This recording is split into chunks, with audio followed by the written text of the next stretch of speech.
hier een hand? Maar we hebben bij hem zien. Oh, nou, wij zijn hier net. We zijn de katoppas. Je bent de kat We zijn oppas. de katoppas. Hoe zit dit? Ja, ze binnen joert net en de katjes hebben volle aandacht nodig. Dus dan komen wij even oppassen.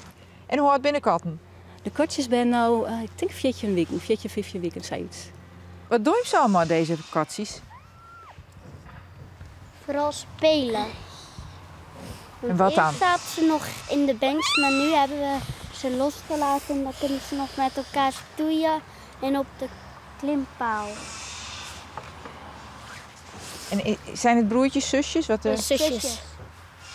En Luna, dat is deze kat, die houdt vooral van knuffelen. En Lea, dat is deze, die is vooral aan het spelen met de speelgoeden. Nou, gisteren zagen we ook dat Luna een aanval deed op Lea. Oh, hoe ging dat? Nou, gewoon een beetje stoeien. Aan het stoeien en toen sprongen ze op elkaar en gingen krabben. En wat deed jij toen? Nou, ze uit elkaar halen. Dat ze niet doorgingen. Maar uiteindelijk hadden we ze toch wel gewoon gelaten. Want als wij er ook niet in waren, deden ze het ook. Wil je hem nou niet liever loslaten? Nee, dan loopt hij gaat weg. naar de sloot of naar de weg. En deze wil graag naar de sloot.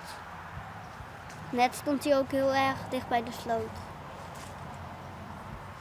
Wat vind je spannend? Ja, ik wil niet dat ik ervoor zorg dat een katje verdrinkt. Maar katten kunnen wel zwemmen, toch? Deze zijn nog heel jong. Je moet het nog leren. Ja, Wie gaat ze dat leren? ik denk de baasjes. Dat kun jij ook doen. Nee.